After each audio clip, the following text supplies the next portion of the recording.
Now coming to the second chapter, the Himalayan mountain system. ये भी काफी इंटरेस्टिंग और काफी महत्वपूर्ण चैप्टर है, और इसके लिए मुझे थोड़ा सा ज्योग्राफी के थ्योरी में जाना पड़ेगा, तो काफी इंटरेस्टिंग लगेगा आपको। तो अगर आपको हिमालयन माउंटेन सिस्टम के बारे में अच्छी तरीके से जानकारी चाहिए, तो सबसे पहले आपको ये पता होना चाहिए कि ये हिमालयन माउंटेन का फॉर्मेशन कैसे हुआ। तो अगर मैं ज्योग्राफी के कंसेप्ट में थोड़ा सा घुसूं, तो आपको पता होगा कि जो यूरेशियन प्लेट है, टेक्टोनिक प्लेट की मैं बात कर रहा हूँ, और दूसरी तरफ जो आपका इंडियन प्लेट है, या फिर टेक्निकली इसको इंडो ऑस्ट्रेलियन प्लेट कहते थे। तो जब इंडो ऑस्ट्रेलियन प्लेट नॉर्थ की तरफ मूव कर रहा था, यूरेशियन प्लेट की तरफ, तो जब Indo Australian plate Eurasian plate से टकराया, तो वास्ट अमाउंट ऑफ एनर्जी के साथ साथ जो मटेरियल है, जो सेडिमेंट्स है, राइट, वो फोल्ड होना शुरू हुए। और फोल्ड होते होते चूंकि एनर्जी कंटिन्यूअसली पुश की जा रही थी इंडियन प्लेट की यूरेशियन प्लेट के साथ, तो फोल्डिंग होना शुरू हुआ, तो हिमालयन फॉर्मेशन हुआ। अब ये जो है कोई कैटास्ट्रॉफिक प्रोसेस नहीं थी, मतलब अचानक से टकराया और एक ही बार में पूरा ट्रांस हिमालयाज या फिर ग्रेट हिमालय या शिवालिक नहीं उत्पन्न हो गई, बल्कि धीरे धीरे, जिसको हम डायस्ट्रॉफिक फोर्सेस भी कहते हैं, स्लोली स्लोली टाइम ले लेकर ये फॉर्मेशन हुआ।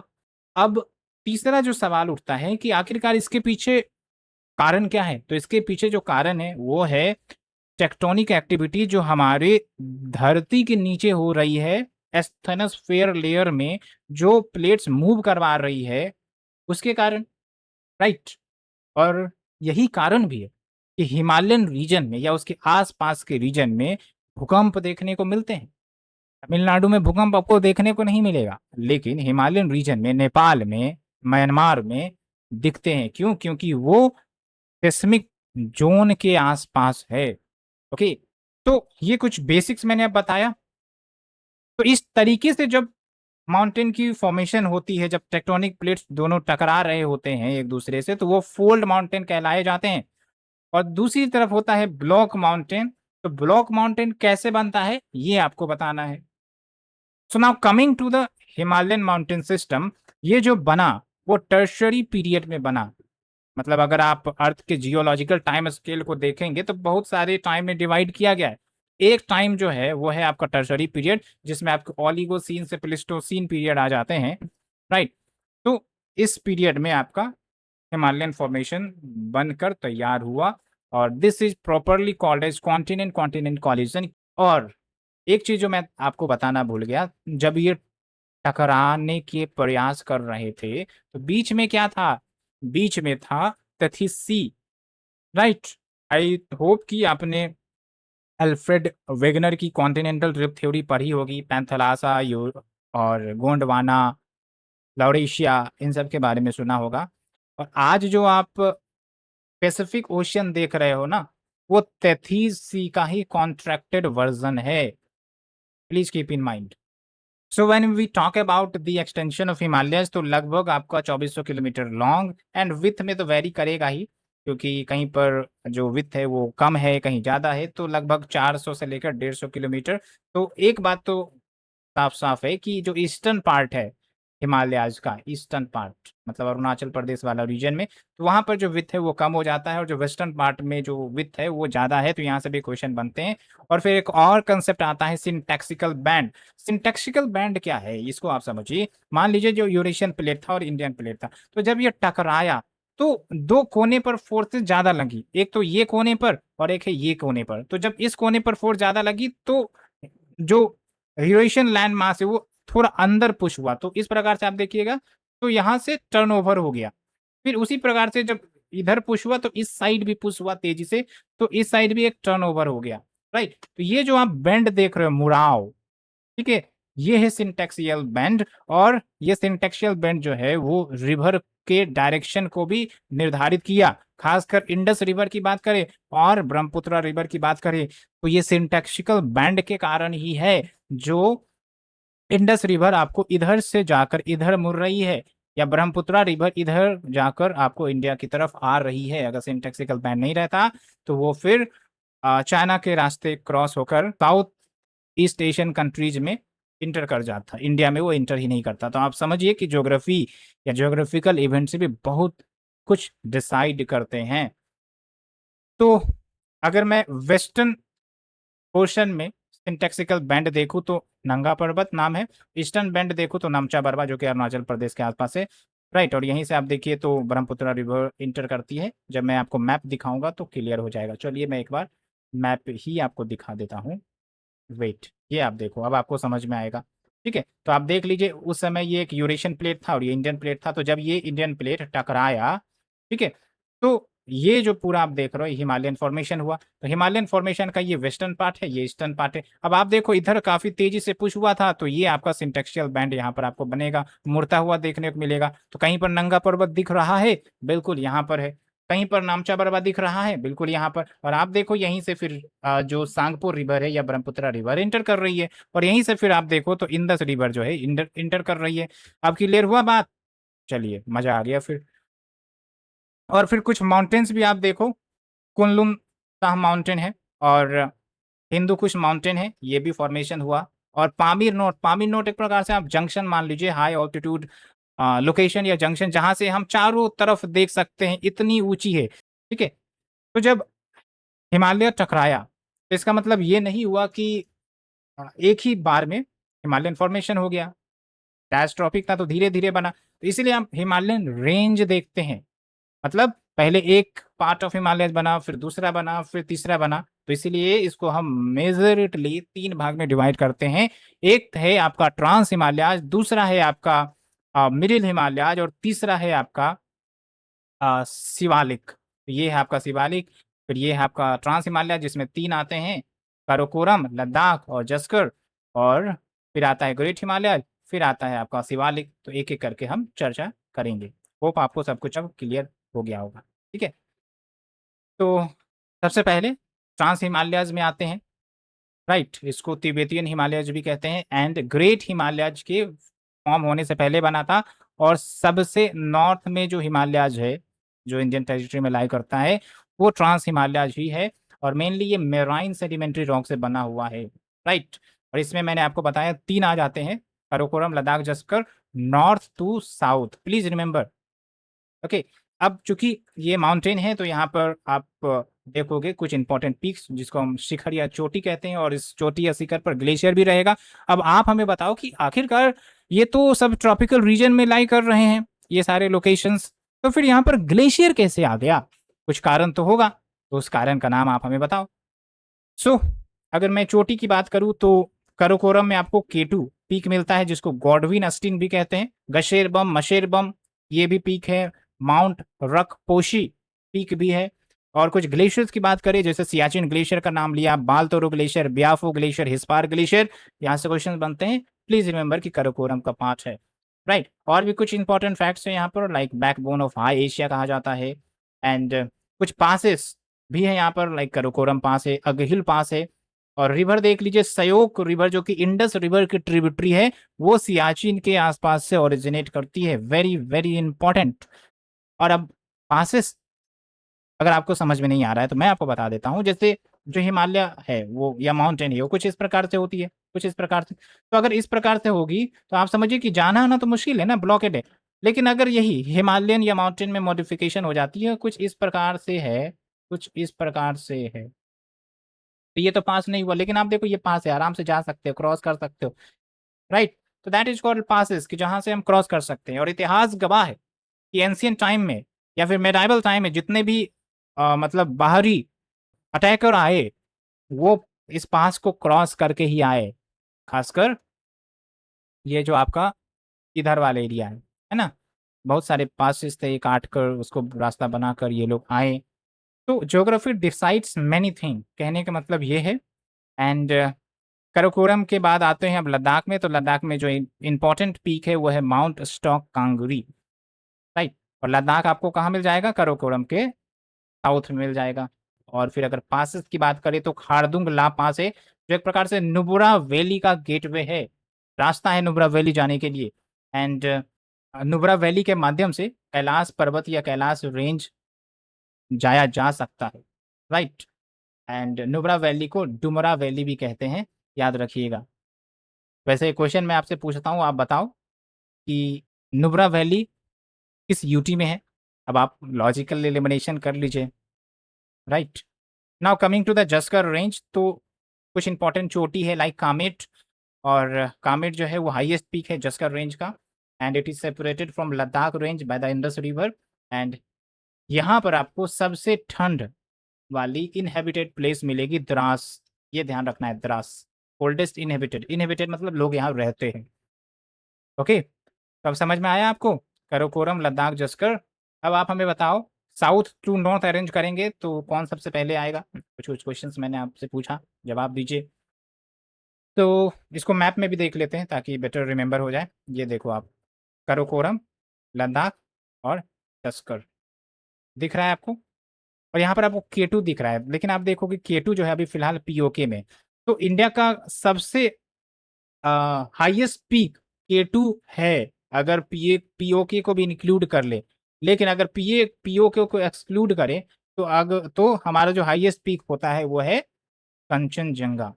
और वैसे हिमालय का हाईएस्ट पीक कौन सा है जो कि नेपाल में लाई करता है? वो है माउंट एवरेस्ट। ठीक है, तो बात करते करते आप देखो कि कितनी ज़्यादा इन्फॉर्मेशन मैंने आपसे साझा कर ली। कैलाश रेंज आप देखिए यहाँ पर है, तो नुब्रा वैली से भी कैलाश रेंज जाया जा सकता है। ओके, इसलिए आप देखो कि कभी भी अगर इंडिया और चाइना के साथ डिस्प्यूट होता है तो मानसरोवर यात्रा पर रोक लगा दी जाती है। तो all thing are related. Now coming to the greater Himalayas, जिसको हिमाद्रीज या इनर हिमालयाज कहते हैं।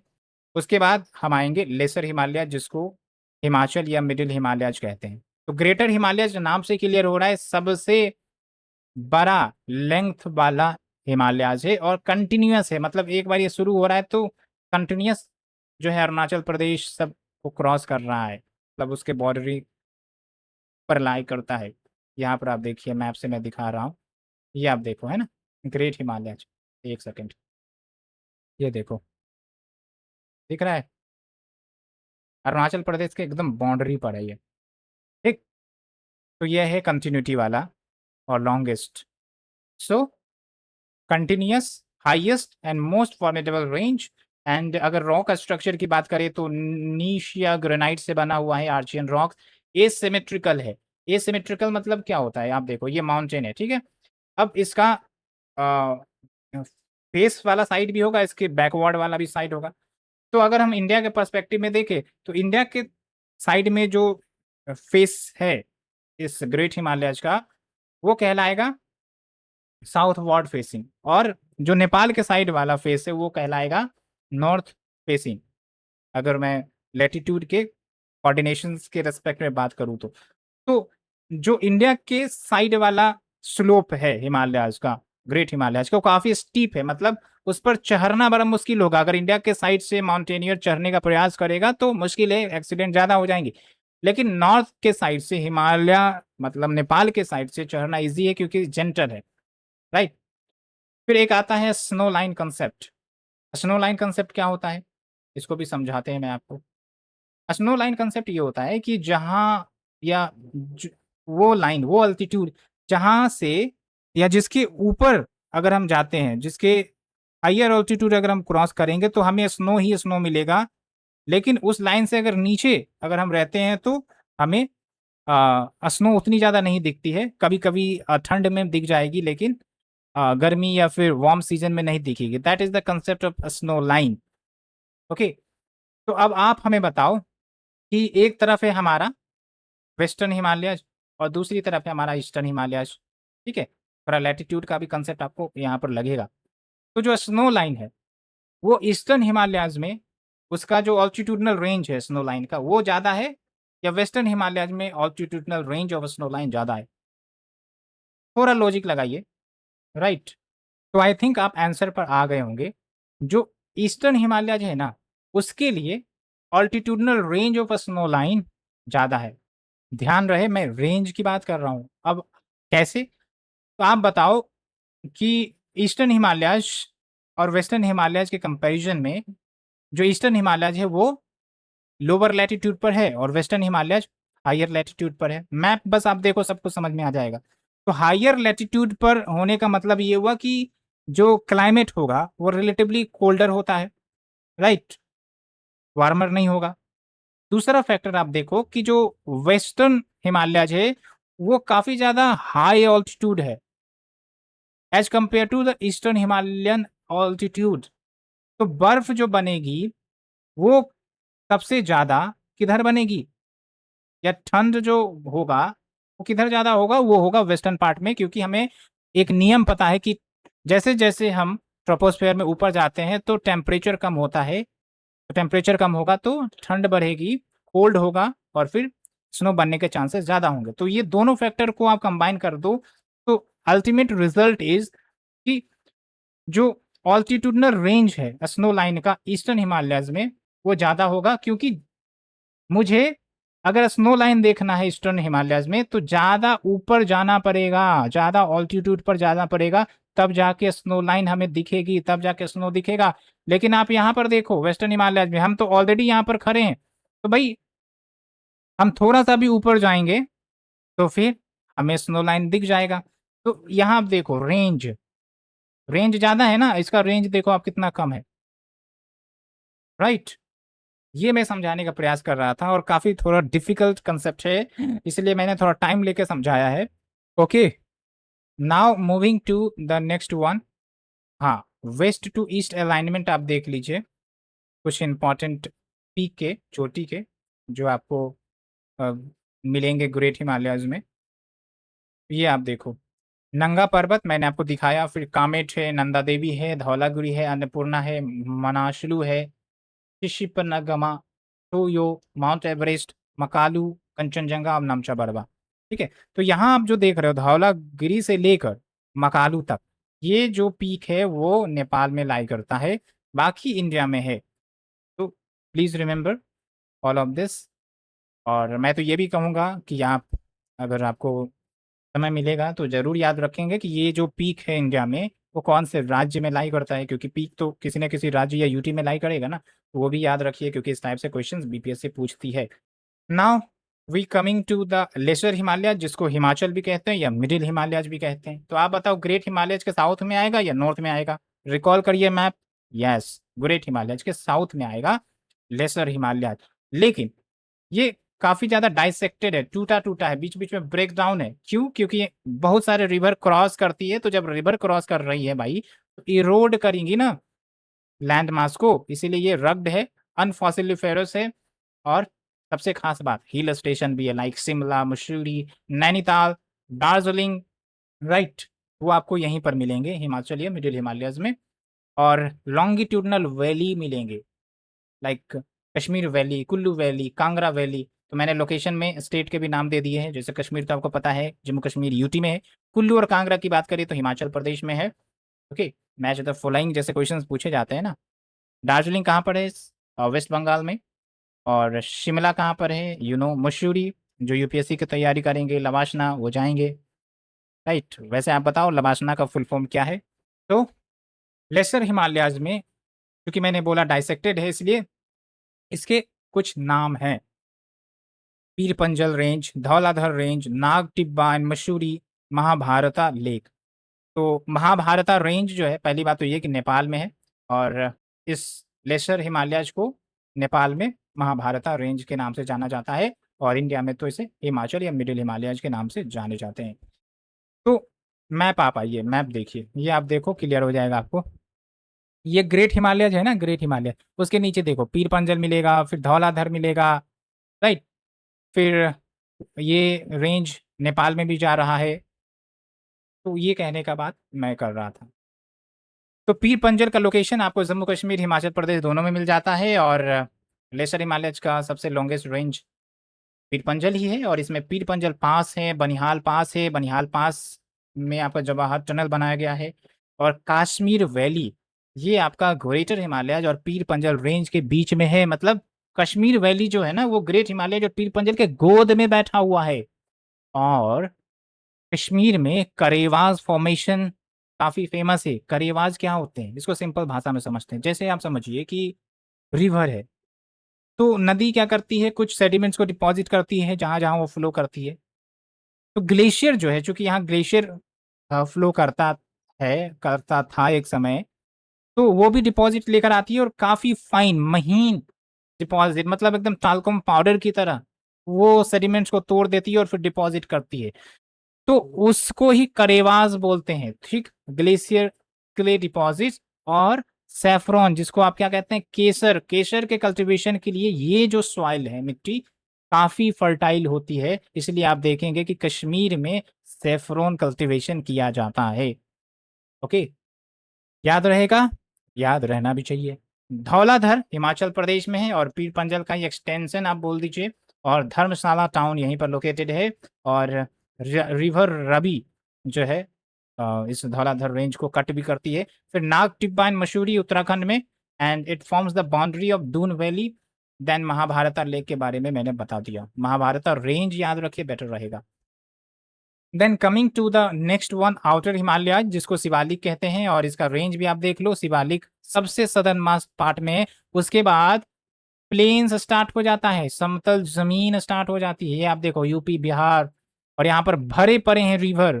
ठीक है, तो ये रिवर ने क्या किया, सेडिमेंट्स पहाड़ों से तोड़ तोड़ कर लाए और यहाँ पर डिपॉजिट कर दिया, और डिपॉजिट कर दिया तो लैंड फर्टाइल हो गया, एग्रीकल्चर होने लगी, गाछ वृक्ष आने लगी। और जब हम आदि मानव थे इधर आए थे, और जैसे ही हमें पता चला कि भाई एग्रीकल्चर कर सकते हैं, इधर से हम लोग फैलना शुरू किए, वृक्ष को काटना शुरू किए, हम संसाधन इकट्ठा करना शुरू किए, घर बनाना शुरू किए, और अल्टीमेटली पूरा डेंस पॉपुलेशन इस रिवर बेसिन पर आके रच बस गई। ये है आपका डेमोग्राफिक स्टैब्लिशमेंट कैसे हुआ, ओके, इंडिया में।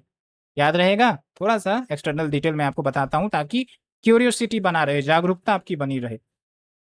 ओके, तो आउटर हिमालय चूंकि सबसे बाद में बना, तो youngest part of the Himalaya है, found by the consolidation of fluvial materials and discontinuous range है। जैसे इसके ऊपर वाला रेंज की बात मैंने किया, लेसर हिमालय, वो भी डिसकंटिन्यूअस है। क्यों? क्योंकि अभी आपने देखा ना, इतने सारे रिवर फ्लो कर रहे हैं, ये आप देखो कितने सारे हैं, यमुना है, गंगा है, घाघरा है, गंडक है, कोसी है, और भी छोटे छोटे रिवर फ्लो कर रहे हैं। तो भाई काट दिया है इन्होंने, पहाड़ों को काट दिया है, तो हो गया आपका डाइसेक्टेड। ओके, अब यहाँ पर एक कंसेप्ट आता है दून्स और द्वार्स का। ये दून्स और द्वार्स क्या है, इसको समझाता हूं मैं। देखिए, दून्स या द्वार्स लॉन्गिट्यूडनल वैली है। बने कैसे होंगे, जैसे आप समझिए कि पहाड़ था, ठीक है, पहाड़ था, इस टाइप से पहाड़ था, राइट।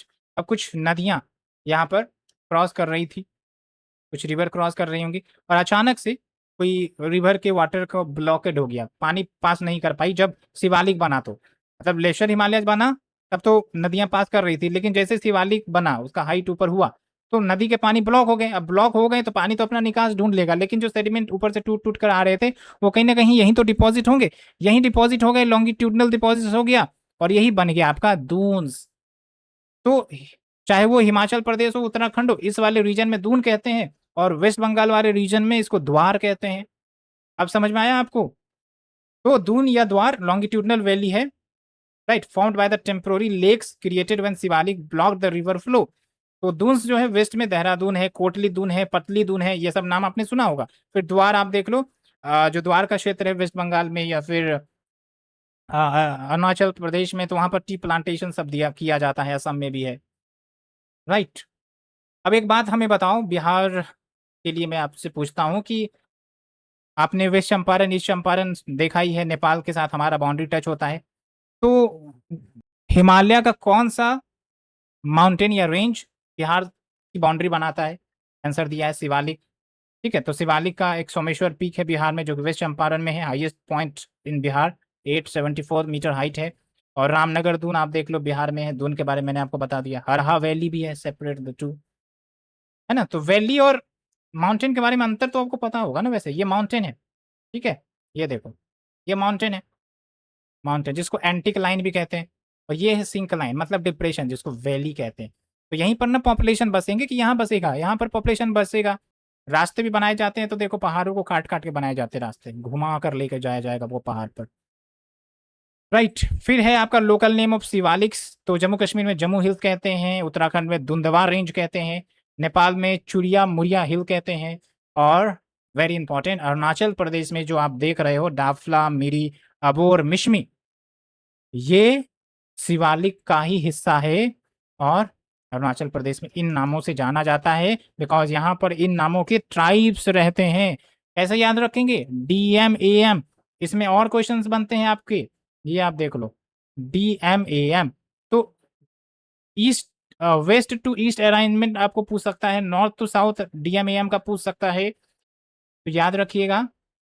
ठीक है, और ये कौन से स्टेट में ट्राइब रहते हैं ये भी याद रखिएगा। तो multiple questions can be asked, इसलिए बाज जैसी नजर आपको रखनी है जब हम आपको पढ़ा रहे हैं। तो यहां तक तो दिक्कत नहीं हुआ होगा। Now coming to the eastern hills, Purvanchal. तो पूर्वांचल हिल्स कहाँ है भाई साहब? ये देखो आप, पूर्वांचल है तो पार्ट है हिमालयन रेंज का ही, लेकिन ईस्टर्न हिल्स अपना अलग ही इंपॉर्टेंस रखती है। और ये कैसे बना होगा? तो जब इंडियन प्लेट टकरा रहा था तो इधर आप देखोगे म्यांमार भी था, तो इस साइड जब टकराया तो फिर इधर भी आपका फोल्डिंग हुआ, तो आप देख लोगे तो यहाँ पर कुछ छोटे छोटे हिल्स बनेंगे। हालांकि उतनी इंटेंसिटी या ताकत के साथ टकराहट नहीं हुई थी, इसलिए उतनी ज्यादा पीक नहीं बन पाई। और इसी का एक्सटेंशन आप देखोगे तो अंडमान और निकोबार आइलैंड जो है वो है, राइट, ये ध्यान रखिए आप। तो ईस्टर्न हिमालयस या इसको पूर्वांचल कहते हैं, not a part of great Himalayas और Shivalik, and it was formed by the southbound wind of Himalayas at the Dihang gorge. Gorge होता है डिप्रेशन, ठीक है, मतलब दो बड़ी चट्टानों के बीच जो गड्ढा बन गया वही है जोर्ज, और यहीं से जनरली नदियां, बड़ी बड़ी नदियां पास करती हैं। तो जो इसमें हिल्स आपको देखने को मिलेंगे, यहाँ पर आप देख लो, पटकाई बम जो कि अरुणाचल प्रदेश में है, नागा हिल्स है, मिजो हिल्स है, मणिपुर हिल्स है।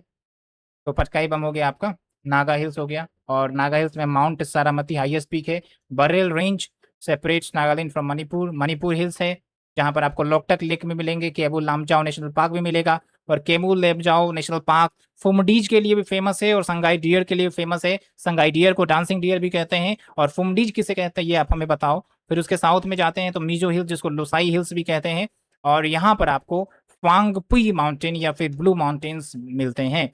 तो ये रेंज का अरेंजमेंट याद रखिएगा, चाहे वो अरुणाचल का हो चाहे वो पूर्वांचल का हो, वेरी वेरी इंपॉर्टेंट। और ये जरूर ध्यान रखना है कि ये जो अरुणाचल में आपको हिल्स के नाम मैंने बताए हैं, इट्स पार्ट ऑफ शिवालिक, ठीक, याद रहेगा, clear. Now coming to the regional name of the Himalayas, और ये जो रीजनल नेम है वो दो रिवर्स के बीच के डिवीजन के कारण दिया गया है। जैसे इंडस और सतलज के बीच में जो हिमालयन रेंज आ रहे हैं उसको पंजाब हिमालयज नाम दे दिया गया। फिर सतलज और काली के बीच में जो आ रहे हैं वो कुमाऊं हिमालयज है। फिर काली और तीस्ता के बीच जो आ रहा है नेपाल हिमालयज है, राइट। तो ऐसे करके आपका वो रेंज बना है, ठीक। फिर आते हैं हिस्टोरिकल पासेस एंड इन्वेजन। मैंने आपको बताया है कि पहले जो भी इन्वेजन हुआ करते थे, चाहे वो आर्यन का आना हो, हुन्स का आना हो, मुगल्स का आना हो, राइट, दिल्ली सल्तनत के रूलर्स का आना हो, ये सब हिमालयन के पासेस को क्रॉस करके ही आए हैं, जिसमें दो इंपॉर्टेंट पास है, खैबर पास एंड बोलन पास, राइट। एंड कराकोरम पास जो है एक इंपॉर्टेंट पास था जहां से एंशियंट सिल्क रूट कनेक्टेड थी, और ये कहाँ पर थी? हिमालयन में, यहाँ पर कराकोरम रेंज में। तो चाइना से जो है सिल्क जो है वो प्रोड्यूस होता था, और कराकोरम पास के माध्यम से सेंट्रल एशिया में ट्रेड किए जाते थे। उस समय की बात हो रही है, लगभग 700-800 साल पहले, 1000 साल पहले की बात हो रही है। आप समझ लो कि कितना मतलब लिंकेज था, कितना दिमाग था लोगों के पास, ठीक। अब चूंकि मैंने मैपिंग में करंट अफेयर्स के भी कुछ पॉइंट्स डाले हैं, तो यहाँ से भी क्वेश्चन जरूर पूछती है, चाहे वो बीपीएससी हो या यूपीएससी। तो देख लीजिए, सेला टनल की बात करते हैं तो 2024 में इनोग्रेट किया गया अरुणाचल प्रदेश में। कौन सी डिस्ट्रिक्ट में? दो डिस्ट्रिक्ट है मेनली, तवांग और वेस्ट कामेंग। और ये विश्व का लॉन्गेस्ट ट्विन लेन टनल है जो 13,000 फीट ऊंचाई पर है। Belt and road organisation, belt and road नहीं बोल रहा, बॉर्डर रोड ऑर्गेनाइजेशन ने इसे बनाया है, right, on the Balipara Charduar Tawang road, so that all weather connectivity हो। फिर सिंकुला टनल जिसका कार्य 2024 में शुरू हो गया था लद्दाख और हिमाचल प्रदेश के बॉर्डर एरियाज में, और जब ये कंप्लीट हो जाएगा तो विश्व का सबसे हाईएस्ट, सबसे ऊंचा टनल ये बन जाएगा 15,800 के फीट पर। और ये हिमाचल प्रदेश के लाहुल वैली को जस्कर वैली जो लद्दाख में है उससे कनेक्ट करेगी। तो आप समझिए कि हिमाचल और लद्दाख की आवाजाही आसान हो जाएगी, राइट। फिर साउथ लोहांक लेक, यहाँ पर ग्लेशियर लेक आउटबर्स्ट हुआ था और ये आपका सिक्किम में है, राइट। और इसके कारण चुंगथांग डैम जो तीस्ता रिवर पर बना हुआ है उसको नुकसान पहुंचा था। फिर सिल्क यारा टनल कॉलेप्स, काफ़ी फेमस इंसिडेंट है, आपने जरूर इसे टीवी पर न्यूज़पेपर सुना होगा। उत्तराखंड में ये कॉलेप्स हुआ था एंड इसे बनाया जा रहा था चार धाम महामार्ग परियोजना के परिप्रेक्ष्य में। और चार धाम परियोजना के बारे में आप जरूर देख लीजिएगा। फिर वाइब्रेंट विलेज प्रोग्राम, ये मैंने आपको बता दिया है तो दोबारा रिपीट करने की ज़रूरत नहीं है। और यहाँ पर आप देख सकते हो कि मैंने फैक्ट शीट आपको दे दिया है कि कौन सा ग्लेशियर किस रेंज में है, तो आप इसे याद रखिए। यहाँ से क्वेश्चन आते हैं like Siachen glacier Karakoram range Nubra valley मतलब नुब्रा रिवर का सोर्स है ये। फिर हिस्पार या ब्याफ्लो ग्लेशियर कराकोरम रेंज में ये सिगार रिवर का ऑरिजिन है ये। फिर जेमू ग्लेशियर सिक्किम में है, तीस्ता रिवर का ऑरिजिन है। रथोंग सिक्किम में रंजीत रिवर का ऑरिजिन है। प्लीज रिमेंबर रंजीत रिवर के बारे में तो यूपीएससी ने भी पूछा है।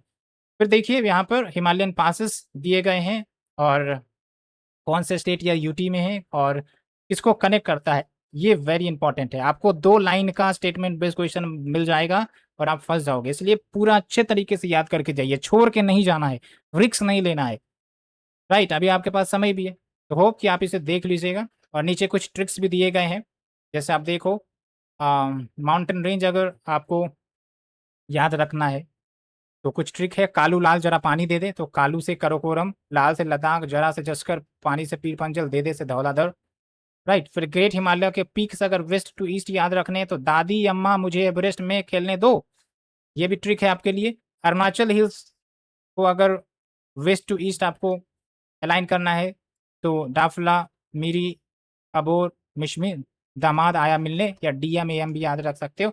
और गंगा रिवर की लेफ्ट बैंक ट्रिब्यूटरीज याद रखनी है। वेस्ट टू ईस्ट कौन है, जो एक फेमस क्वेश्चन बनता है यूपीएससी या बीपीएससी में, तो वो है राम गो घर विथ गंडक कोसी एंड महानंदा। ठीक है, राम घर जाता है किसके साथ, गंडक कोसी और महानंदा के साथ। तो राम से हो गया राम गंगा रिवर जो सबसे वेस्ट में है, फिर गोमती, फिर घाघरा, फिर गंडक, फिर कोसी, फिर महानंदा जो कि ईस्टर्न मोस्ट है। ठीक है, तो ये जब आप एक बार रिवर के मैप सेक्शन में आएंगे मैं आपको बताऊंगा तब आपको और अच्छे से याद होगा। और left bank tributaries, right bank tributaries किसे कहते हैं ये भी मैं आपको आगे बताने वाला हूं। और इंडस के भी ट्रिब्यूटरीज याद रखिएगा। तो इंडस के साथ साथ जो ट्रिब्यूटरीज है वो है झेलम, चेनाब, रवि, बियास, सतलज, राइट।